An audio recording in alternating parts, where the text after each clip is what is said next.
Hi, this is Dr. Wood, and I would like to welcome you to our Week 8 lecture.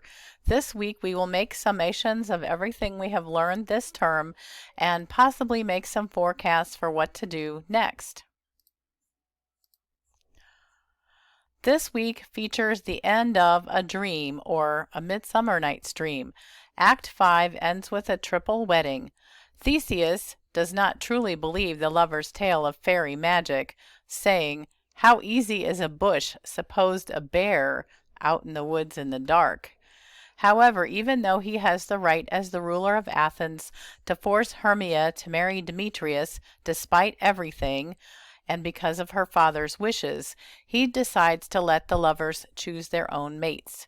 Theseus chooses Peter Quince's play out of all the possible entertainment at the wedding feast because its ridiculous title sounds like, to him anyway, hot ice and wondrous strange snow, meaning it sounds so unusual he wants to know just exactly what they're going to do. He wants to see how the players find the concord of this discord. And so I could not resist adding some of the lovely quotes from the last part of this play to this week's lecture. And during the play, the wedding party provides a running commentary that is a humorous counterpoint to the absurd action of the play within a play.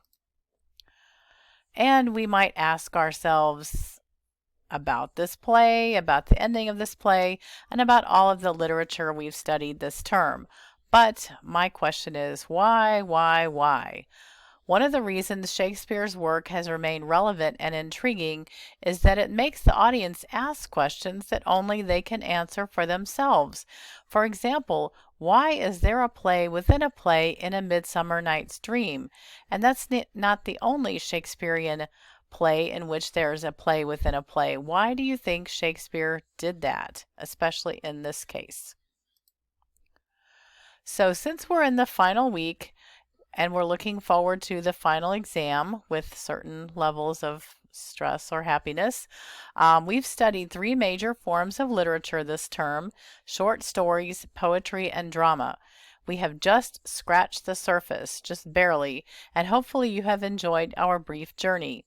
As we begin the final week, as unbelievable as that is, please have your notes and your books handy as you prepare for and take the open book, open notes, final exam on the literary works we have studied.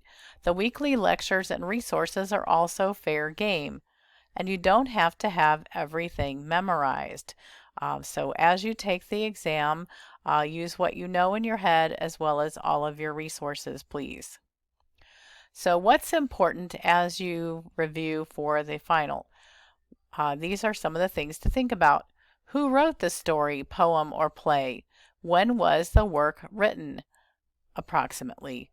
Who narrated the work? Do you think the narrator is the same as the author, or is it a separate character? Who are the characters in the work? What was the plot, if there is a plot? What is the author's style? What type of memorable language do you remember? Or maybe you could skim through some of the pieces again if you don't remember everything. Is it a poem or prose? And is it serious or humorous? Or are there elements of both in the work? And then thinking about our specific works of fiction and their authors, I copied these from our course schedule, so I am not adding anything new to our exam that we haven't studied all term. And so these are the works of fiction that we will want to concentrate on as we study for the exam. I apologize in advance if I've left anything out. We've got The Cask of Amontillado, which is quite an unusual story and pretty creepy. Young Goodman Brown, A White Heron, The Notorious Jumping Frog of Calaveras County, The Necklace, and A Wagner Matinee. Our poets and poetry include The Creation, How Do I Love Thee, To His Coy Mistress, I Wandered Lonely as a Cloud, The Tiger, The Lamb, and an excerpt from Howl. And thinking about A Midsummer Night's Dream, which is indeed on the final exam as well, I would like to feature this quotation. As Shakespeare's play concludes, and this is a speech by Puck at the end of the play. If we shadows have offended, think but this and all is mended, that you have but slumbered here while these visions did appear. And what's next? Maybe some reading and viewing for the rest of the summer, some things to think about as you go forward in your academic and personal professional careers. Newspapers and magazines, I do recommend keeping up on the news. You never know what might be happening next, especially lately. And so I've recommended a few things here. I'm sure that you have your own favorites. A couple of novels: Native Son, 1984, The Hunger Games series, The Scarlet Letter.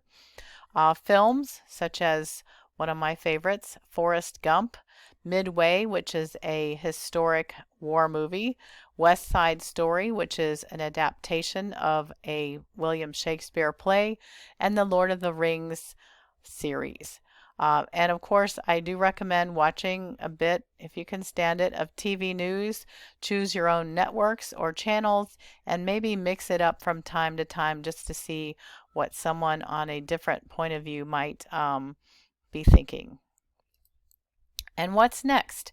As you look forward to your academic career, I'm sure that there will be some academic papers in your futures classes. Just please try to remember what you've learned in here.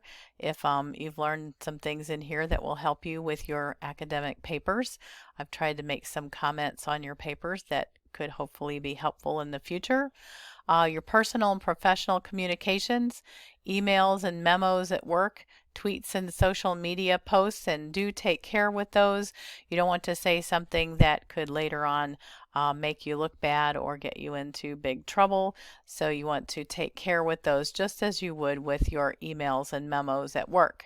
Poetry, fiction, memoirs.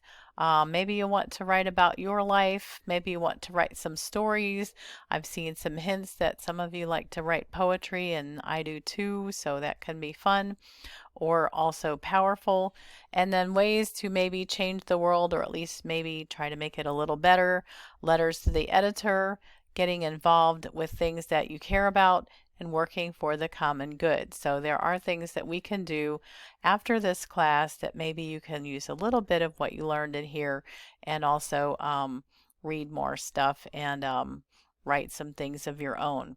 So I hope you've had a wonderful time in our class, and I have my final works cited page here, and I have the movie that we watched here as one of my sources, as well as my documentation for the William Shakespeare quotes. Take care. Bye-bye.